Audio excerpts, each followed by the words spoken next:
Okay, good afternoon and welcome to the first lecture in the player blueprint section. In this lecture we will just be running over the setup of the input mapping, so allowing the player to press certain buttons or inputs and mapping this ready for when we call them in the blueprints. So to do this in Unreal, what we need to do is navigate to the project settings, and then we will be going down to the input section over here. Now, because we've created a completely blank project, this won't have any default action mappings or axis mappings. If you had used one of the templates I showed you, then this may have given you some default settings you may have needed to have changed. But as it is, we're going to run from scratch and set these up as we want them straight away.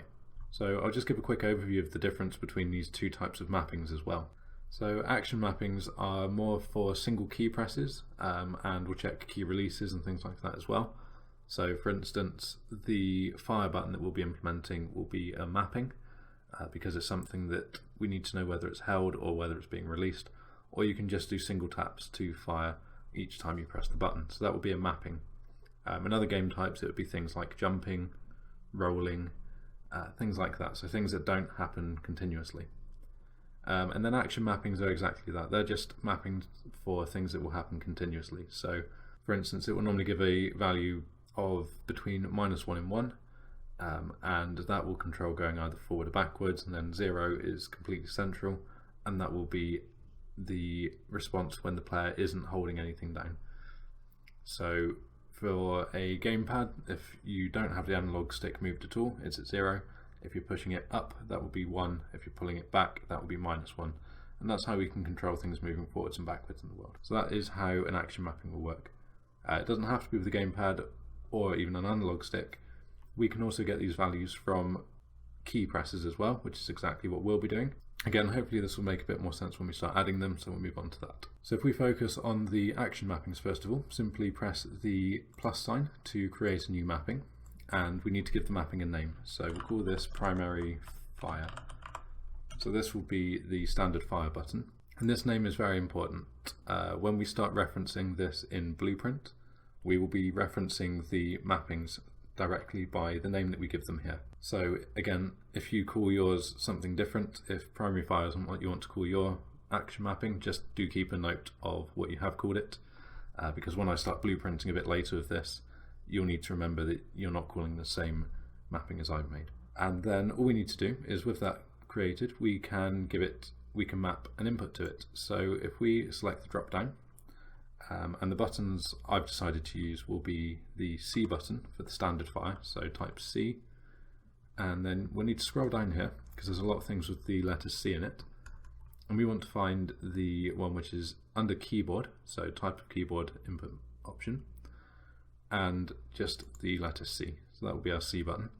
And we can also add different commands with this as well. So if we wanted fire to be a very specific button press where you hold shift and control and C, then we can set that up here as well.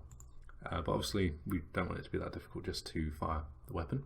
And we can also map more than one input to a single mapping. So to do that, next to the mapping name that we've given it, so primary fire, we can just press the plus again. And this means that we can use this with two different button presses. So for my other one, I'm going to use the left mouse button. So that means I will be able to fire the weapon in the game with either C or the left mouse button. And then the other thing we want is the secondary fire type that we're going to have will be firing rockets. So I will just call this rocket fire. And I'm going to make this the X button. So again, we're going to type X. And I will also give this the right mouse button. So again, that's going to have two different buttons which will control the same thing if I wanted it to. And that's all of the action mappings that we're going to need. So if we just minimize these to hide them, in fact we can minimize the whole thing. Now we'll add our axis mappings for the movement in the game. So again, if we press the plus, so we get our first axis mapping. I'm going to rename this to move right. Now this, although it's called move right, will also control moving left, because like I've mentioned, we have this scale value here. Now moving right will be the positive scale value and moving left will be the minus scale value. So this is just a fairly standard way you'll see things done if you use anybody else's project. Rather than having one unique mapping for each axis, you will normally use one mapping for both axes, and you'll just remember which way you designated it when you were making it. In the same way, all we need to do for the axis mapping is use the drop down. I'm going to use the D key for the right movement, so D will be the positive scale and make the player move right. And then if we select the plus and add the second one, which will be A, so this will make us move left. So go down and find the keyboard A input, and all we need to do is make this -1. So now we have left and right mapped. And I'm also going to add the other two inputs here as well. I want to allow the left and right arrow to be used. Now this will be the first time I've done this, but what I'm going to do is give you a small challenge. So I want you to go ahead, add 2 more axis mappings under the move right mapping and make them the left and right key, and make sure that we've also set them up so they'll be moving the character left and right respectively. So these challenges, I just want you to pause quickly, add it yourself, and then after that I'll go through and I'll add it and just make sure that you've set it up correctly. But I'm doing this just because it's a really good way to learn rather than just following along every step. Sometimes you won't take in the full amount of information. This will make you repeat some things, and it will definitely mean that you'll be able to do a lot more of this from memory and hopefully get a better understanding of what you're doing. So if you can, I would recommend whenever I say that I'm doing this challenge thing and to pause, I would highly recommend you go ahead and you do that, even if it's something simple like this. So do go ahead, add the left and right movement in, give it a pause, and then come back once you're done. Okay, so I'll assume that you've finished that. So all we need to do, we'll add 2 more of these mappings. The first one I will call right, and that is simply the right keyboard press.